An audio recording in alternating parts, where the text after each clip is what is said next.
درود، من علی هستم. منم محمد رضا. خیلی خوش اومدید به قسمت دیگه از ام پادکست. تو این قسمت قراره که به ویدیوهایی که در مورد پول و روابط سمیه ریاکت بریم، ریاکت جدی قراره بریم. ویدیوهای اینستاگرامی دیگه. آره، از این اکسپلور اینستاگرام در اومد این ویدیوها. این ویدیوها رو من ندیدم. از اکسپلور سم منه. آره، اینا رو من ندیدم، بار اول قراره ببینم. و اینکه قبل از اینکه بریم ویدیو رو ببینیم، اگه بار اول که داری این ویدیو رو می‌بینی، کانال ما رو ببینی، ما رو سابسکرایب کن، این ویدیو رو لایک کن که از این به بعد از ما بیشتر ببینید، چون قراره زیاد بهت خوش بگذره. بریم بیایم.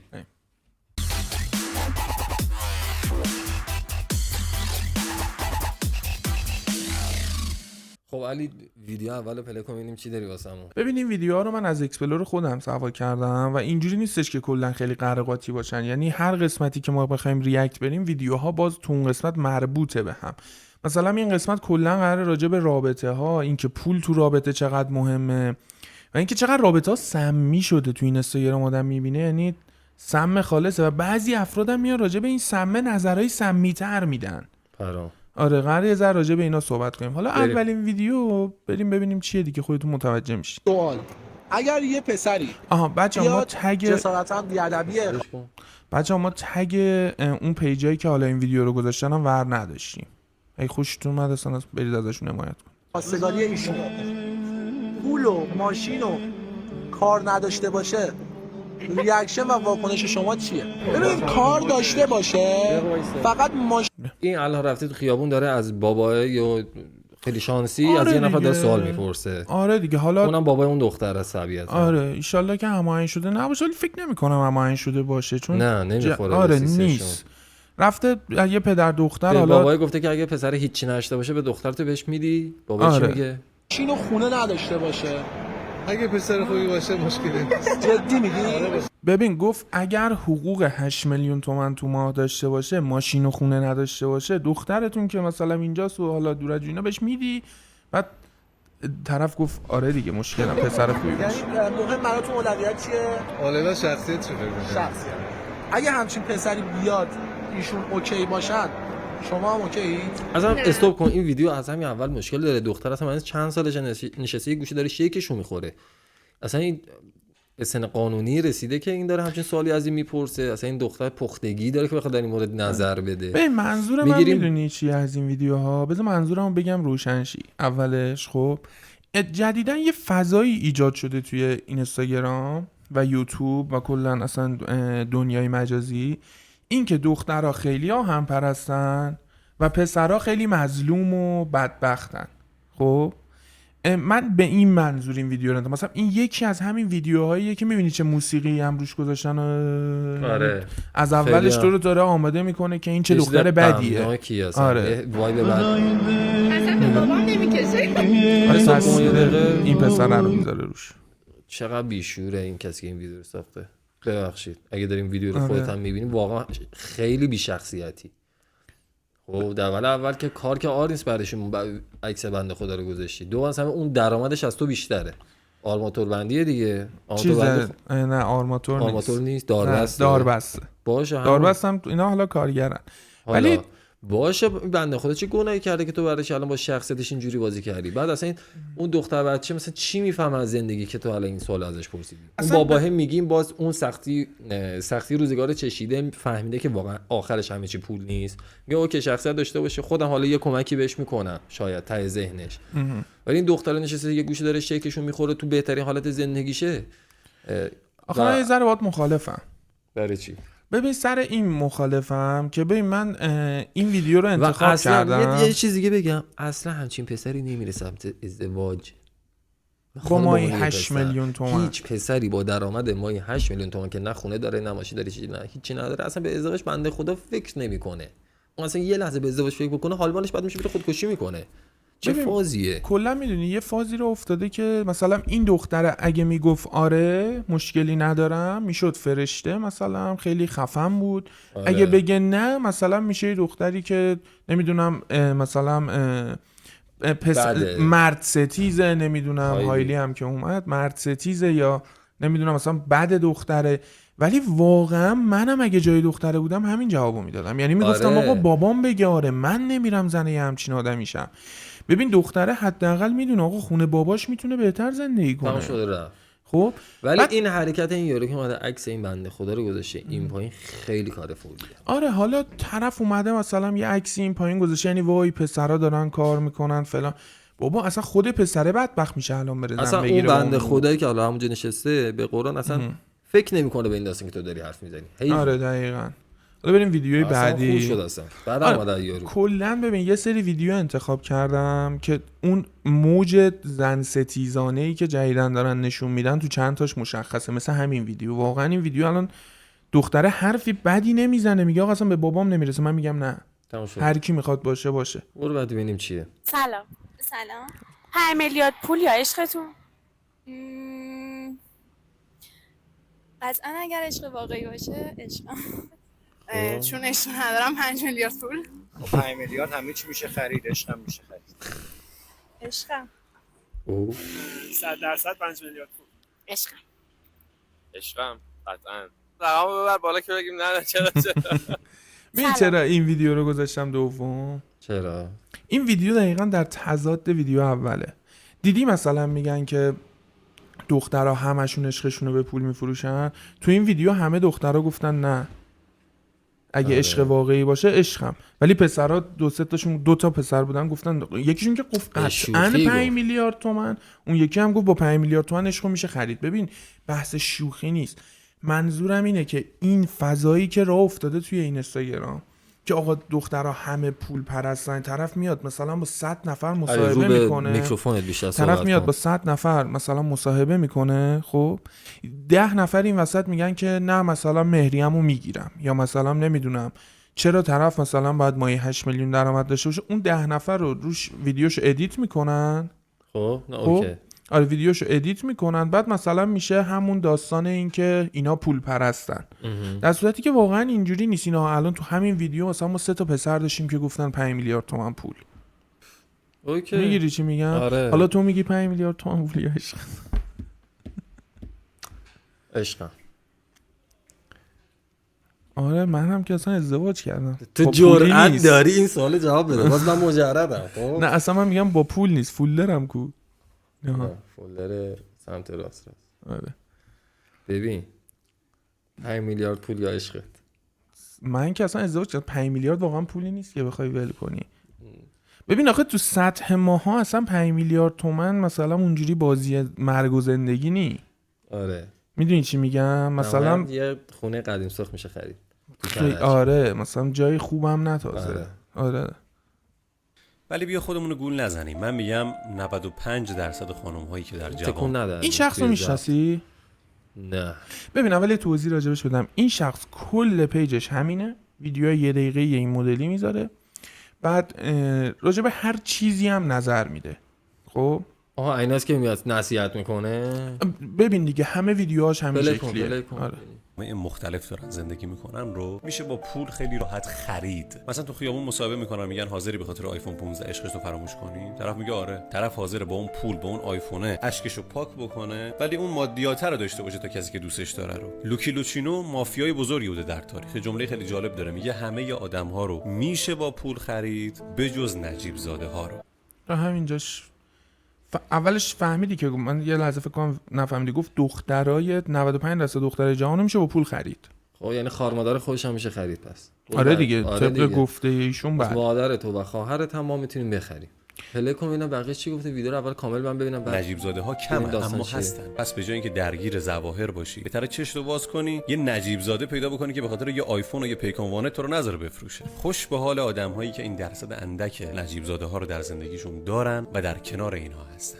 من یه سوال بپرسم، نمیدونم علی چیکار کردی؟ علی میخوام من پلی کنم این بعد تو پلی کن، فقط ترتیبشو بهم بگو.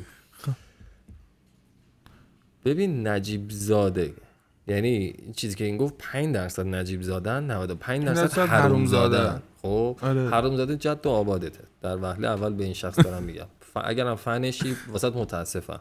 در وهله دوم مثلا چه فازی جدا مود شده 500 تا فالوور داره، هر کسی میاد یه میکروفون میخره. اینم رود داره مثلا ما. آره ما هم میکروفون خریدیم ولی واقعا فاز نصیحت 95%. نه ببین خفه اصلا شو بابا، اصلا جالبش حالا می‌دونی چیه؟ حرومزاده جد آبادت بی‌ناموس. ببین خب یعنی چی یه مصاحبه ببینیم آیفون 15 میدن عشقشو ول می‌کنه؟ کدوم مصاحبه همچین چیزیه؟ ببین اول اون مصاحبه از این مصاحبه من خیابونیه. یکی دو تا اینا دیدم که خیابونیه، اکثرا هم هماهنگ شده آره. است. اکثرا چی همش هماهنگ شده است. خب بیشترش هماهنگ هیچ کس شده. مسئله خدا نمیدی آیفون 15 بهت بده سر یه جمله. خب این اون داستان است که همه هنوز ملت همدیگه رو تگ میکنن تو اینستاگرام که آیفون ببرن. آره. ما هیچ کی تا حالا نگفتم از این تگ آیفون بردم. اینم دروغه. خب تو که اینجوری صداتو واسه ما اینجوری گرم میکنی، واقعا شعورت نرسیدی که اون هماهنگ شده است؟ اصلا تو کی هستی؟ تو چه سطح اطلاعاتی داری؟ تو مگه دکتری؟ تو مگه روانشناسی؟ مگه 1000 نفر اومدن پیشت مثلا روانشناسی مشاوره شدن که الان به این نتیجه رسیدی که 95% آدما تو کل زندگی کل کانتاکتات 1000 نفر میشن؟ که همچین گوهی داری میخوری. من اصلا ریخ بهم اینو دوستان برام پیجش برینم بهش. ببین میرم این بلاکت میکنم. 500k فالوور داره. خاک بر سر اون 500k. ببین این 500k مبحث من اینه، من بحثم اینه که لای این 500k 100% دخترم هست. ببین کلا دارم میگم این که ما بیایم بگیم 95% دخترها تو این دور زمونه پول پرستن، اصلا گیریم که این حرف کاملا درسته. خب پس 95% پسرها هم پول پرستن، چون ما جفتمون داریم تو یه جامعه زندگی میکنیم. اگه بعدش هم اینم بهتون بگم اون دختری که عشقشو به خاطر یه آیفون 15 ول میکنه، اولا اون پسر عشقش نیست. شاید یه مثلا دوست پسر خیلی معمولیه، شاید مثلا یه هفته از دوست شدن، شاید 3 ماه دوست شدن، مثلا هیچ فازی خاصی هم رو هم ندارن. اون مسابقه نهایت از 4 دختر 14 ساله 15 ساله بوده، اونم سر شوخی خنده این حرفو زدن. اصلا آیفون تو اینو جرأت داری نه. از یه آدم متعلق تو خیابون یا آدم سمبال این سوال اصلا بپرسی؟ آره این دقیقاً. کارو ببین بکنی 15 مثلا 5 میلیارد طرف مثلا میگه دوست، مثلا میگم حالا دوست دختر نه، کی حاضره به خاطر 5 میلیارد تومان پول مثلا زنشو ول کنه طلاق بگیره؟ خیلی هیچکی. ببین حرف اینه که اولا ربطی به نجیب زاده و حروم زاده نداره، خیلی حیوونه که این حرف زدی. ربط مستقیم این حرف به اون رابطه داره. یعنی ببینی اون رابطه چقدر سفته. میبینی یه پسر با یه دختر 1 ماه دوست شدن، مثلا مستر بیست تو خیابون بهش میگه اگه باش کات بکنی مثلا این آیفون 15 رو بهت میدم. یارو مثلا تعزیه نشینه که من میخوام با این کات بکنم. و مستر بیست رو میشناسه، میدونه که میگیره آیفون 15 رو، زنگ میزنه کات میکنه. اصلا مسئله ربطی به این داستان نداره و این جملات به ایران نمیخوره. بابا ما تو ایران 90% دخترامون امروز شاغلن. چی آمونی؟ صدا میپیچه تو گوشم. 90% دخترای ما توی ایران امروز شاغلن، یعنی خودشون درآمد دارن. اصلا دلیلی نداره که بخوان مثلا برای یه آیفون 15 عشقشون رو ول کنن. آیفون 15 چنده الان؟ 80 میلیونه؟ اصلا به خاطر پول. حالا بریم ویدیوی بعدی. فقط خواستم بگم اینجور آدم حالم از این آدم واقعا الان به هم میخوره. اصلا پیجش هم ندیدم. خب خواهشاً آنفالو کنید همچین بیشورایی رو.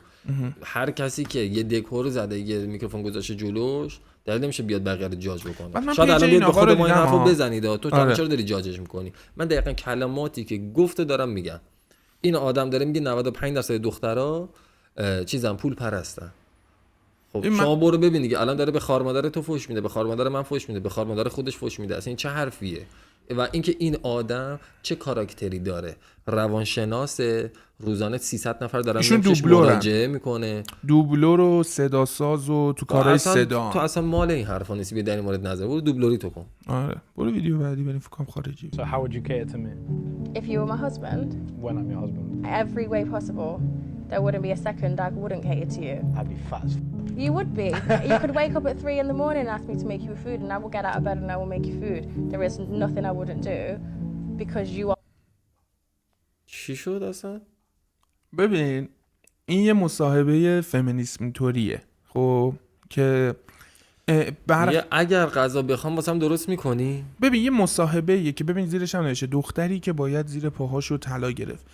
یه مصاحبه‌ای که میگذاره این شخصیت کلا این آدم توی اون طرف آب کلا میخواد مثلا بیان کنه که آقا زن سنتی مثلا بهتره و من زن سنتی مثلا دوست دارم فلان، دخترای سنتی باید زیر پاشونو طلا گرفت و این حرفا. داره میگه اگه مثلا برای من چه جوری غذا، میگه هر جوری که بتونم، مثلا ساعت 3 صبح من بلنشی بگی گرسنه‌ام من پا میشم برات غذا درست میکنم چون تو همسر منی. خب این فازشون اینه که حالا ادامه این مصاحبه رو من تو یوتیوب دیدم. خب فازشون اینه که چون تو میری کار میکنی خرج میاری، منم موظفم این کارا رو بکنم. دیدی کلا یه فازی تو جامعه راه افتاده که من چون مردم خرج خونه رو میدم، تو باید خونه رو تمیز کنی، آشپزی کنی، فلان کنی، بهمان کنی. تمام شد این حرفا، همه چیز دو طرفه است. اصلا امروزه مگه هم دختر هم پسر تو جامعه ما کار نمیکنن؟ همه جوان کار خود تو اصلا تو جامعه خودمون رو حتی دارم میگم که جهان سومیم. ببین یه دختر و پسر 8 صبح با هم باید بلند شن، 6 صبح بلند شن برن سر کار، از ساعت 8 صبح کارشون شروع میشه، 5 بعد از ظهر برمیگردن، 7 شب میرسن خونه. خب الان که رسیدن خونه، مرده طبق چیزی که اینا دارن آموزش میدن من لم بده، زنه بره کار بکنه، آشپزی کنه، خونه تمیز کنه، فلان کنه. بابا اصلا دیگه تو جامعه امروز این حرفا واقعا دغدغه نیست. اصلا یه جوری طرفدار این قضیه رو بولد میکنه که انگار مثلا وجود نداره. آره. و واو اگه این کارو بکنی تو اصلا یه فرشته ای. آره چه شروریه. غذا دورم کوف کنید دیگه. یه چیزی دوره هم میخواید بخورید، حالا یه بار تو درست میکنی، یه بار اون درست میکنی، اصلا بیرون میگیری، اصلا جفتتون حال ندارین. خنجر به چی نزدی که میگم روابط توی این اینستاگرام سمی شده، نه توی این اینستاگرام، تو دنیا تقصیر همین جور آدم هاست. خب یه تریبون چون دارن بازید میخورن، طرز فکر دارن تزریق میکنن. ببین این الان داره طرز فکر تزریق میکنه. شما فردا روز زن میگیری، فکر میکنی که همه زندگی اینه. چون من درآمدم بالا، زنم کلفتمه.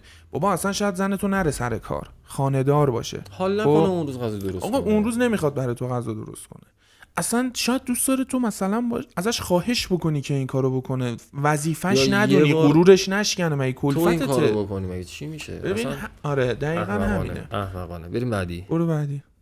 فکر کن پولداری حاضری با یه دختر فقیر ازدواج کنی. این پسر جدیدن خیلی چیز شده. آره مینی چت کلا. آره بردی از اول. فکر کن پولداری حاضری با یه دختر فقیر ازدواج کنی. فکر کن پولداری با یه دختر فقیر ازدواج کنی، داره به پسر میگه.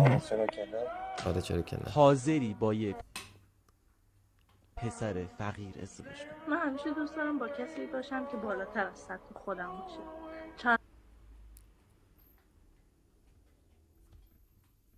حالا مثلا خواست با این حرف زنا رو بکوبه. نه دیگه داره روست میکنه دیگه، اصلا ادیت ویدیو رو تو نگاه کن. آره شطرنجیش کرده. والا کجا سیاسفید ویدیو یه موزیک غمگین روشه، اصلا هماهنگیه یا نیست مهم، اصلا هماهنگی نباشه، دختره داره حرف منطقی میزنه. از نظر مالی و چه از نظر فرهنگی. پس نه. حاضری با یه پسر فقیر ازدواج کنی؟ راستشو بگم؟ آره از ته دل بگی.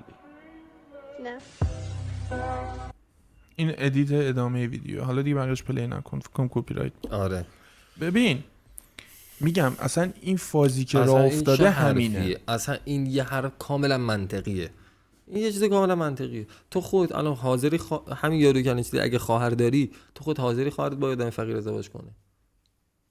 اصلا یه پسر فقیر خودش دوست نداره بره زن بگیره. یه پسر فقیر خودش دوست نداره بره اصلا بره بگیره. خب بره بگیره. ببین یه پسر کلا آقا مگه ما قرار نیست سنتی فکر کنیم؟ طبق چیزی که راه افتاده پسرا میگن باید سنتی فکر کنیم، دخترا میگن نه مدرن و فلان و این داستانا، اصلا یه چیز قاراش میشی شده دیگه. خب ولی کلا اگه قرار سنتی فکر کنیم، خب حرف دختره درسته دیگه، چون دختره جای پیشرفت خاصی نداره توی ازدواج سنتی که بعد یه نفر رو پیدا کنه که اون سطحش بالاتر باشه، بره با اون ازدواج کنه، اون میشه پیشرفتش. ولی پسر پولدار میتونه بره یه دختر فقیر بگیره. چرا؟ چون پسره قراره زندگی رو تأمین کنه. اصلا مگه میشه یه دختر پولدار؟ خب ببین تو 90% دخترای دنیا بپرسی اینو میگن نه. بعد اون پسری که داره میگه من آره قبول میکنم چون پول داره، یه پسر فقیر حتی پول هم نداشته باشه، یعنی آدم سطح معمولی باشه، خب باز حاضر از سطح پایین‌تر از خودش بگیره دیگه. ببین من با تجربه‌ای که خودم تو این جامعه دارم، تو جامعه کشور خودمون دارم میگم، پسرهایی که سطح متوسطی دارن خودشون دنبال دخترایی میگردن که سطح بالاتری دارن و ارث پشتشونه. تو ایران. خیلی دیدم. یعنی این قضیه میتونه برعکس هم باشه. چرا دارید اینو مثلا یه جوری ادیت میکنید که انگار دخترها مثلا همه آهن پرستن؟ والا ما هر پسری الان دور و برمون میبینیم میگیم چه خبر تو رابطه یا نه، میگه نه دنبال شوگر مامی میگردم. ببین اینو آخرش چرا... میخوام نتیجه خب گیری کنم. همچین ویدیو حالا ما بین خودمون آره. میخندیم خب، ولی خب از اون ورم هست دیگه. اون ورم همینه. همون سوالم بپرس از پسر حاضری با یه دختر پولدار ازدواج کنی؟ ولی یه نکته‌ای هستش، یه فکتی هست، یه پسر فقیر شانس اینو نداره که بره با یه دختر پول، یعنی اگر هم داشته باشه خیلی کمتره. یعنی خودش هم ته ذهنش به این قضیه امید نداره، ولی یه دختر فقیر به این قضیه امید داره چون شانس بیشتری داره. تمام شده رفت. منطقیه. آره. بریم بعدی ببینیم چیه.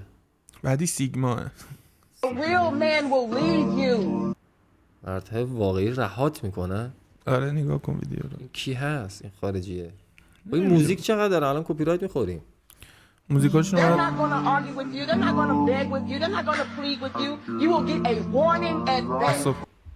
موزیکش کپی رایت میخوریم. ببین داره کلا اینو داره توضیح میده که میگه که مردای واقعی، یه مرد آره واقعی خیلی مثلا چیز داره صحبت میکنه. یه بار بهت اخطار میدن، رهات میکنن، فلان میذارن، میرن، تو نباید مثلا زیاد ناز کنی. خفه شه بابا. خودش داره برخلاف اصلا داره برخلاف حرف میزنه. یه مرد واقعی اتفاقا رها نمیکنه، ولی یه مرد واقعی وای میسه صورت مسئله رو حلش میکنه، نه که صورت مسئله پاکش بکنه. یه چیز جدید هم گفتی سیگما رو سیگما اصلا جدید مود شده، مردای سیگما کت شلوار میپوشن، خب فاز اندرو تیتی دارن، رو به پیشرفت، به هیچکی جواب پس نمیدن، میرینن به همه، از بالا نگاه میکنن. خفه شو بابا. هیچ مرد واقعی جا افتاده درستی این کار رفتاری نداره. تازه کاملا برعکس، خیلی افتاده تره، خیلی آروم تره، پای حرفات هم میشینه، گوش میکنه چی میگی که درستت بکنه و زندگیشو درست کنه، نه اینکه بذاره بره. اتفاقا رها کردن کار آدم فوق ضعیفه. ضعیف. ببین یه چیزی هم کلا بهت بگم، این ویدیوهایی که ما داریم میبینیم، من دارم میگم میبینی الان تا الان چند مدل ویدیو دیدیم. یه مدل بر موافق دختراست، یه مدل مخالف دختراست، یه مدل داره میگه اینا پول پرستن، فلان بهمان. خب حرف من اینه، اصلا ما چرا باید به این موضوع فکر کنیم؟ آیا 40 سال پیش هم به این موضوع فکر میکردن؟ چرا به موضوعی مهمتر کسی فکر نمیکنه؟ یعنی این یه درگیری ذهنی داره تو فضای مجازی واسه این مردم اینجا، واسه جوونا که مثلا میشینن دوره هم نیان بحث کنن که آقا چه خبر از سیاست، چه خبر از پول، از کارمندی در بیایم، سواد تو چقدر، شغل چیه، فلان چیه، بشینن سر این بحث کنن که کی امشب باید قرمه سبزی بپزه. اصلا صحبت کنم آقا چجوری میشه رابطه سالم تر داشت فلان. آره اصلا کسی راجع به این موضوع صحبت تا الان دیدی. ببین ما 7 تا ویدیو 6 تا ویدیو دیدیم که این 6 تا همشون بالای 500,000 تا ویو خورده بودن. خب بالای 500,000 تا ویو خورده بودن و حتی یکیشون راجع به یه رابطه درست صحبت نکرده. من دارم میگم فضای مجازی داره به این سمتی میره که رابطه ها رو نابود بکنه. دقیقاً. بریم بعدی. Why do you have a Tinder notification going on? این راجع به یه رابطه سمیه دیگه اینجا به بعد وارد روابط سمی شدیم. ببین دیگه دختر پسر رو بذار کنار. آره خب تیندر یه نرم افزاریه، برای بچه‌ها دارم توضیح میدم. تیندر یه نرم افزار دوستیابیه. اوکی اون تو میرین دوست پیدا می‌کنی. دوست پسر و اینا. خب بیشتر هم مسئله جنسی توی تیندر اعلان داری، یعنی واسش نوتیفیکیشن.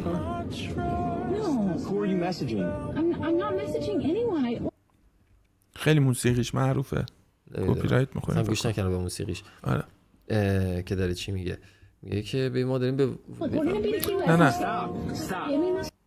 ببین دختره گوشیش دست پسره بود برای چیز مثلا اپای مسیریابی. آره که گفته تیندر اصلا دیوانه وقتی با تو توی رابطه چه نیازی به تیندر داره؟ تو اصلا باید اول از همه اینو ببینی. خب دیگه همونو داره پسره میبینه.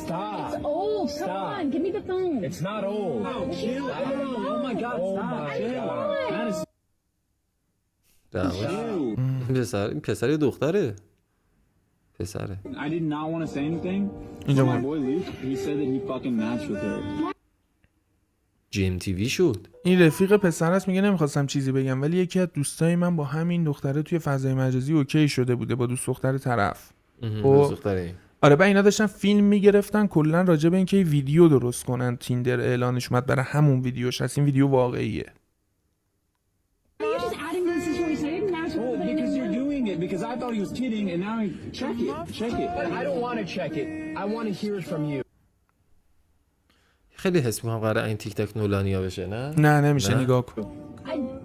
Give me my phone. Oh my god, let the man do the don't leave that on. میبینی میخواست دوربین دختر خاموش کنه چون اینا داشتن یه مثلا واسه تیک تاک داشتن فیلم میگرفتن دوستش نذاشت دوربینو خاموش کنه. I don't even know anybody named Luke. Hey Luke, don't cry, don't act innocent. Chill out. Stop filming, like you're making it worse. All you've done is fuel the fire. دختر گندش در اومد. خب مثلا نفهمی سمی نیستش که. ببین الان بهت میگم یه چیزی که پیش از میاد اینجا به بعد ویدیو گفتم دیگه اون فاز دختر پسری میایم بیرون میریم تو اون قضیه سمی. خب سمی نیستش که این به این چیز کرده چیت کرده. خب دیگه تو رابطه دیگه ببین الان اصلا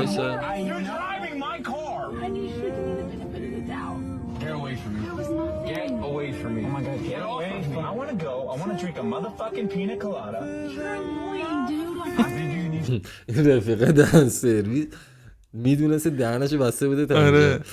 ای که خب احمق چرا همون اول تو اگه رفیقشی واقعا رفیق خوبشی باید همون اول بهش میگفتی نه که بذاری یه روزی گندش در بیاد تا بعد بیا بگی من میدونستم تو به دهنت هم میبستی اگرم میدونستی دیگه گندش در اومده.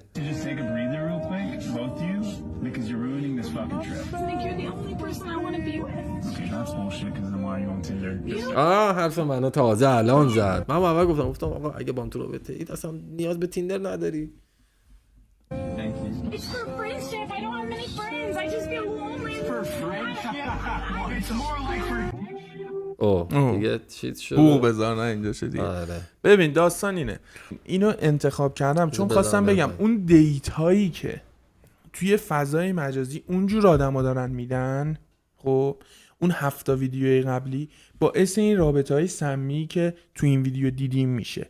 یعنی دختره با یه پسر هست ولی چون ببین یه مسئله داریم من به تو میگم تو معتادی تو میگی نه هی بهت میگم من معتادی هی به تهمت معتاد بودن میزنم خب و این تو ضمیر ناخودآگاه تو میره که این که فکر میکنه من معتادم اتفاق خاصی هم برام نمیفته بذار برم مثلا بزنم معتاد شم.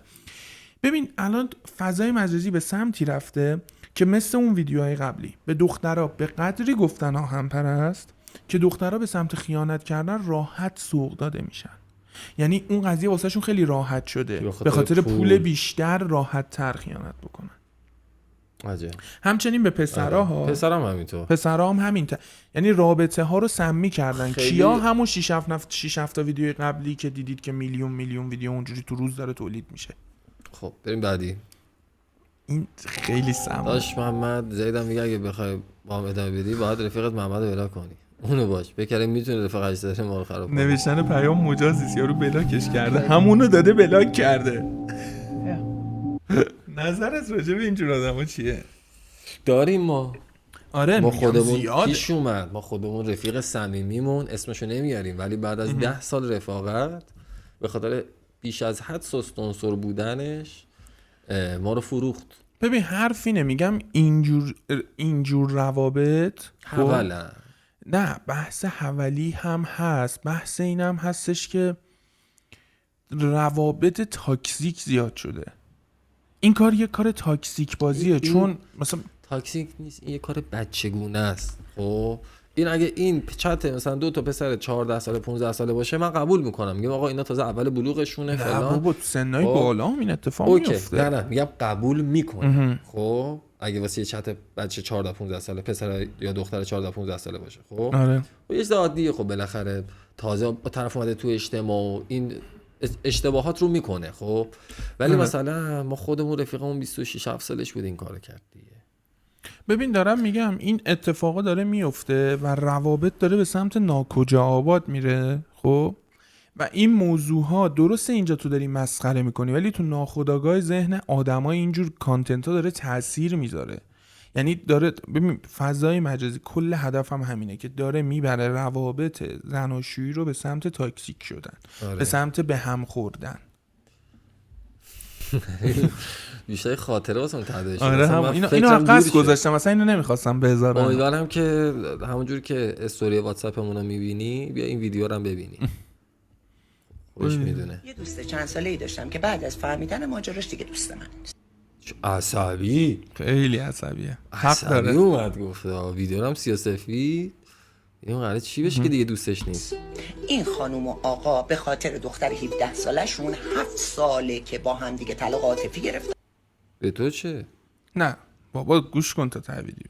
هیچ رابطه‌ای با هم ندارن. آقا با یه خانم در ارتباط، خانم با یه آقا در ارتباط. تا اینجا فهمیدی؟ آره. به خاطر دخترشون جدا نشدن ولی مرد دوست دختر داره، زن هم دوست پسر داره. اوکی، واسه خودشون جدا زندگی میکنن ولی اوکی. و جفتشون هم خبر دارن ولی نمیخوان طلاق اسمش رو دخترشون باشه و فردا خواستگار میاد نگن بچه طلاقه. اینکه بدتر شد. نه دیگه نمیگن خانواده پسری که نمیدونن. این خانم با دوست پسرش و دختر 17 سالش و دوست پسر دختر 17 سالش 5 روز تو کیش میمونه. موزیکر چیز میخوریم. آره ببین 5 روز میرن کیش. خب و خود این خانم خیلی قشنگ حرف میزنه. حالا میگه دوست با اون دوستم هم ارتباطم قطع کردم. خب جالبه. بعدش حالا این خانم توضیح میده چون دیگه موزیکش احتمالاً کپی رایت میخوریم پلی نکن. بعدش میگه که این زن و شوهر فقط به بچهشون فساد رو یاد دادن با این کار. آره دیگه. و بچه رو به فساد و کثافت کشوندن. زندگی مطمئن نیست نباید بچه بیاری، باید جدا بشی. اصلا جدا شو بابا. تو ممکنه ازدواج کنی بعد 20 سال اصلا نخوای دیگه با طرف زندگی کنی، میتونی جدا بشید از هم دیگه. چرا انقدر تو مگه جیم تیویه؟ جیم تیوی هم قفله. چی آورده اینو توی خیلی ما دیدیم فرهنگ ما؟ توی آشناهای خودمون هم حتی بودیم مثلا طرف یه مدت طولانی بالای 10 سال 20 سال ازدواج کرده بودن اصلا جدا شدن. آره ببین میگم اینجور روابط چی داره مگه کلمه طلاق مگه چه بدی داره؟ من نمیفهمم. آره. تازه به نظر اونا خیلی آدم قوی ترین طرف جرأت اینو داشته خودش رو از یه زندگی سمی بکشه بیرون. آره دقیقاً. اینایی که بهونه میارن مخصوصا بچه‌هاشون رو فدا میکنن خیلی تو مخه. خیلی. ببین دیگه اون ویدیو شما 13 رو پلی کن. این 11 12 پلی نکنم. نه دیگه اون طولانی میشه ویدیو. فهمیدی چی بود؟ جشن طلاق. جشن گرفتن؟ آره. هزینه‌ای هم کردن و بادکنک و آره بعد کیک و فلان لباس مجلس. خب نمیدونم چی کار میکنه. یا ابوالفضل من ترسیدم چاقو رو اونجوری بردن.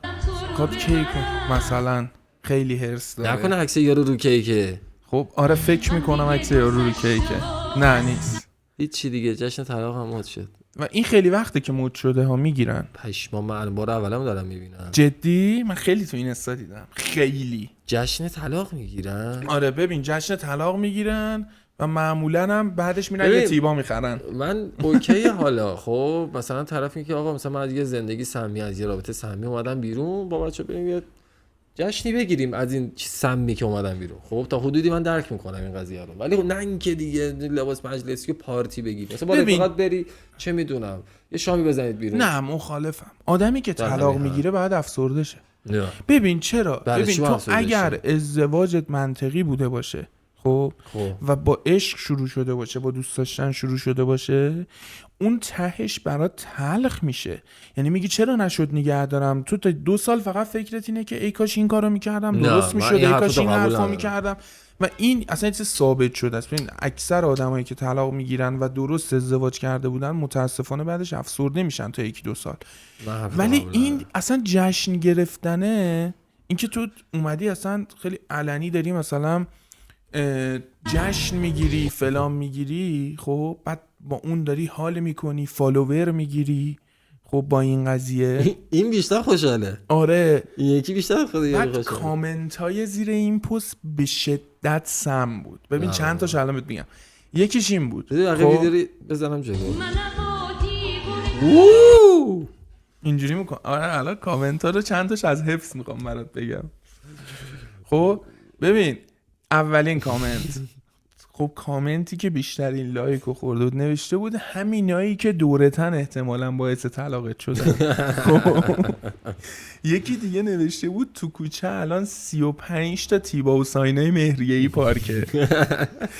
بعد ببین کامنت ها، یعنی تو میدونی این ویدیو رو بذاری تو پیجت قراره مسخره بشی. آره ولی برای دیده شدن داری این کارو میکنی به هر قیمتی دیگه. به هر قیمتی. یعنی اینو گذاشتم برای خنده بیشتر این ویدیو رو، یعنی اون 2 تا کامنت رو بگم. ویدیو آخرم بلی کن. ویدیو آخرم خنده داره، گفتم خنده دار. با من آماده شید بریم پیش اکسم. صدا ماشین من علی. ببخشید من برگشتم. ماشین من سر جاشه. اوکی. یه دقیقه وایسا، این بچه اصلا چی گفت؟ پاشید بریم پیش اکسم. آماده شیم بریم پیش اکسم. یعنی این الان پیش نکسته. حالا یا پیش نکسته یا داره میره پیش اکس، یا هنوز سینگله میخواد بره به اکسش. یعنی با یعنی این فسخل بچه با یک مدتی تو رابطه بوده، این رابطه به هم خورده، الان میخواد بره پیش اکسش و داره میکاپ میکنه. پشما. اینو حرفه‌ای هم داره میکاپ میکنه، کانتور مانتور داره میزنه. ببین تو به این ویدیو هم میتونی بخندی هم راجبش گریه کنی. اشته بود خاک تو سر ما. آره نگاه کن آخه بعدش از اینایی که عوض خیلی جنجالی بشه. آره خلاصه که اکسم به من پیام داده بود به چه ویدیو قوی هم زد که بچه چه مطمئن باش پدر مادرش براش میسازن، یعنی بهش یاد میدن اینجوری ویدیو بساز. گفتش که دماغت تنگ شده میرم بیا پیشم و منم گفتم باشه میام. این ویدیو ادیتور داره. آره بعد چرا بچه تو این سن داره همچین میکاپی میکنه؟ کانسلر میزنم باحاله. ریمل میزنم، سه خرمن تینت میزنم. ویدیوش باحاله. آقا نکنید بچه این سنی نیارید تو فاز مجازی، من خیلی بدم میاد. میخوام یه مورد راجع به عاقبتش بگم بعد ویدیو رو جمع کنیم و پلی قبل از اینکه بگم چرا من بدم میاد نرید هیتم بکنید سر این حرفا. وقتی که آقا این بچه الان بامزه از کیوته، از این بامزگی مثلا صحبتش صداش که بچگونه است، ویو میگیره، فالوور میگیره و یه اعتماد به نفس اشتباهی رو توی سن اشتباهی به دست میاره. بعد این بچه میره تو سن بلوغ، سنی که دستم خورد، سنی که دماغ گنده میشه، جوش میزنه، به اصطلاح میگن تو سن همه زش میشن، پسر دخترم نداره. اون وقتی که نه کسی نگاش میکنه، نه فالوش میکنه، نه لایکش میکنه، به فراموشی سپرده میشه و این بچه افسردگی وحشتناکی میگیره. نکنید و این باعث بلوغ زودرس میشه. این بچه نباید اصلا کنم. امروز قرار بود با تیند آماده بشم. این هودی رو میپوشم، متاسفانه هودی مشکی نداشتم ولی خب دیگه ماما میا ماما سیتا کاچلا. با من آماده شید بریم پیش روانشناس خوب.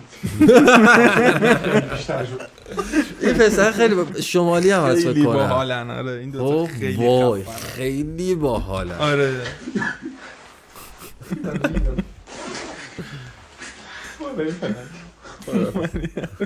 ببین حالا من میدونی راجع به این ویدیوی دخترم خواستم چی بگم. چی می‌خواستی بگی؟ شما وقتی بچه‌ات به جز این که محمد گفت واسه بچه خودتون احتمالاً ضرر داره، در آینده 90% افسرده میشه یا هزار تا دیگه داستان واسش پیش میاد و خیلی چیزایی که نباید یاد بگیره رو یاد میگیره، واسه بچه‌های مردم هم ضرر داره. ببین اینا توی فضای مجازی میشینن، بچه شما رو میبینن و کودکن، تشویق میشن و فکر میکنن که این داره درست زندگی میکنه. اصلا زندگی درسته اینه، من الان باید مثلا اکس داشته باشم، نکس داشته باشم، این الان باید درس بخونن. تو این سمت بره مهد کودک و بازی بکنه، بره کلاس زبان، یه حرفه یاد بگیره، موسیقی یاد بگیره، بشینه با مامان باباش چه میدونم بازی بکنه، حرف بزنه، نه اکس. اصلا استفاده ابزاری از بچه کردن خیلی بده. آره این که اومد این بچه رو عرصه خمش بازی کردن تو فضای مجازی که تبلیغات بگیری پول در بیاری، خیلی آدم کثیفی هستی. از همین تروبون بهت میگم خیلی آدم کثیفی هستی. امیدوارم این ویدیو رو ببینه پدر مادر این بچه و اینکه نکن آقا به هر قیمت پول در نیار، برو به هر زحمت پول در بیار، برو خود چیز بکن دیگه، تولید محتوا کن خودت. ببین یه پرونده واقعی بود. خب که مادره از بچهه برای مدل لباس کودک و نوجوان ازش استفاده میکرده. خب یعنی استفاده میکرده که بچه کار داشته، پول میگرفته، نه قرارداد میبسته با برندها تو ایران. خب با بعضی برندها، با بعضی مغازه‌ها، بعضی بوتیک‌ها. بعد این بچه خب بچه است، بچه داشته یه ذره توپل میشده، داشته جون میگرفته. این به خاطر اینکه به بچه رژیم بده که اون بچه بتونه سر فیت بمونه تا اون لباسا رو بتونه بپوشه. آره برای بچه قرص گرفته از عطاری. خب قرصای لاغری. بچه جفت کلیه‌اش از کار افتاده، کبدش آسیب شدید دیده، ماه‌ها تو بیمارستان بود و الان سوء تغذیه وحشتناک داره. و کی از این خانم شکایت کرده بود؟ شوهر این خانم گفته بود بدون خبر من به بچه من قرص میداده.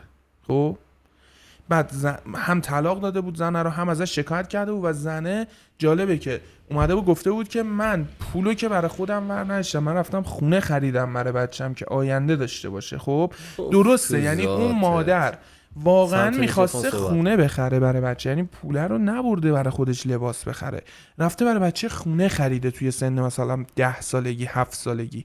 ولی به چه قیمتی؟ اون بچه نابود شد، اون بچه تموم شد، اون خونه رو باید بفروشید خرج کلیه‌اش بکنید. خب خواستم بگم که یعنی تم فروشی میکردی انقدر اصلا بعد نمیریخت که این کارو با بچه کردی. آره بعضی وقتا خداییش اگر پیج اینستاگرامی میبینید که بچه تریپ مدله مثل این بچه داره ازش استفاده میشه، همین بچه حالا با ویو واقعا ندید، یعنی برو یه کامنت بذار که لعنت به پدر مادر بعد بلاکش. آره ببین یعنی باز بعضی اوقات میبینید بچه ها توی فضای مجازی هستن و به خاطر بانمکیشون، گفتارشون، تو پلن اصلا تو پیج پدر مادرشون دیده میشن فقط. خب اونا مشکلی نداره، ولی اینکه صرفا یه پیج برای یه بچه باشه استفاده کاری اصلا خیلی حالا بد شد. امیدوارم که یه رابطه خوبی داشته باشید با پارتنرتون یا یک پارتنر خوبی پیدا کنید که یک رابطه قشنگی رو داشته باشید. ویدیو آخر بود کمدیشه. اگر تو رابطه سمی هستید بیاید بیرون، اگر تو زندگی سمی هستید طلاق بگیرید بیاید بیرون، برید ادامه زندگیتون خیلی قشنگ بسازید. ممنون که ما رو تا اینجا تماشا کردید. لایک کامنت سابسکرایب یادتون نره. در مورد این چیزا اگه شما چیزی شنیدید، اطرافیانتون دیدین، واسه ما کامنت کنید بخونیم ببینیم چه خبره دور و برمون. خدافظ. 20 سوال زدی سرویس کردی.